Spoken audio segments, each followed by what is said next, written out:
Okay, coming back from the swamp, trying to keep continuity. I forgot those. So at least we get to see the. I don't know. Is that the swamp on the side of the hill? I've got some sort of bloody stuff. I've got a Klingon. Hang on, let me phaser this Klingon off me. There you go. One out there for the Trekkies out there for you. As I said, I'm basically a UFO Blake 7 sort of kind of chap, you know, Terry Nation Blake 7 and Jerry Anderson UFO. Yes. I can't believe it. I was looking at something online the other night and they said they were in the first season of this thing. What was I looking at? Oh, that was it, Lost in Space or something. I happened to be searching online and came across this stuff on Lost in Space. I didn't know. I could swear that about a third of all the episodes that they were showing in over these seasons I haven't seen before, or they weren't showing in Australia. I got the impression like the first series in black and white, the second one they're sort of stuck on the planet sort of in colour, and the third season is when it really starts to get going and they get off and start going places.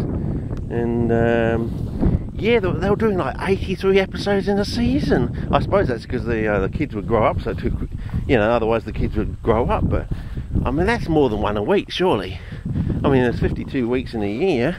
That must be like, it must be like, was it 3 days filming, 1 day rest, and then another 3 days filming for the next episode or something like that? But at the end of each one, they were saying, you know, coming next week. So obviously they were showing them. So maybe they filmed two episodes a week, but then they did all the processing and adding all the special effects and all that. So it took basically a week before we got the next episode or something. I don't know. But oh, yeah, I've got something in one of my toes, a prickle. Well, here we go. We got the. I'm starting to limp now. Sorry about that, fellas. But yeah, that might actually be the swamp, and it might be worth. Should we go in? Yes, Richard, we want you to go in. We've been dying for you to go in. Just bloody well shut up and go in and take the camera in there. I want to see in there. I don't know. Is it a case of that? Well, someone's around doing a bit of cutting. You don't get that sort of look from a kangaroo's gnawing.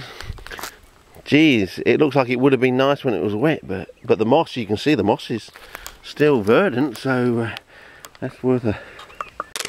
I mean, but look how dry it is in there. I mean, is it dry because the tea tree is sucking out the moisture? But that does look like 50-50 peat and sand sort of thing. So, I mean, it would be nice if it stayed wet. It would be nice banana country, surely.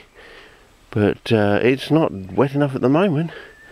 And if it's not wet enough now, I doubt it'd be wet enough by, you know, go through February. Because as I probably told you in previous clips, February is the third week of February is the hottest time here in South Australia, and it's a balmy, humid sort of heat, so it just sucks the life and energy and soul out of you. Even when you try and sleep under the air conditioning vent, you still find it very hard to, you know,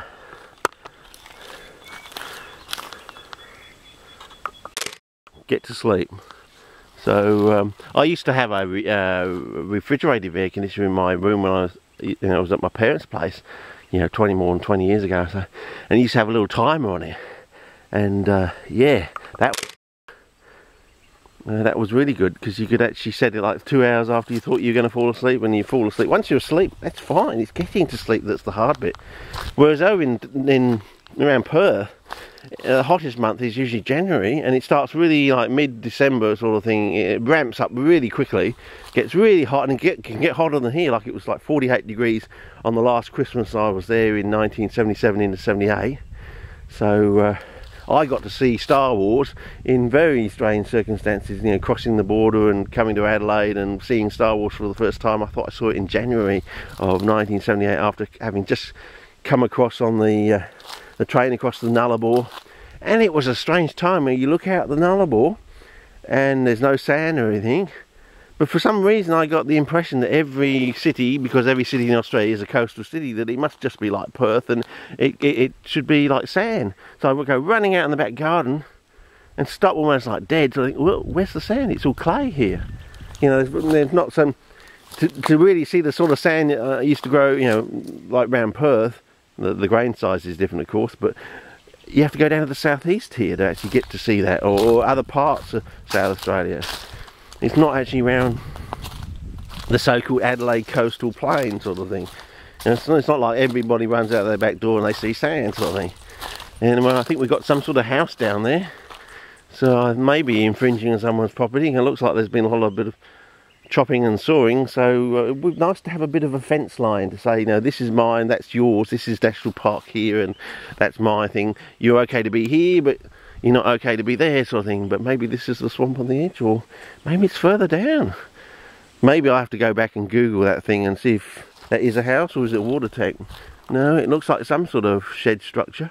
Of course, I don't know, it could be a larger version of that shed thing up there. It could be, we could still be in the park, and it could be like a secondary sized pumping station, and these little mini ones are just for the little things, and this is for some major stream or diversion or something. And this, because this is a big, this is the actual swamp, and it's bigger than we actually think it is.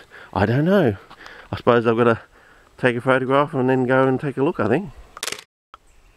Anyway, over and out for now. If the next time you see me I'm in handcuffs, you know, yeah, something went awry. Okay, see ya.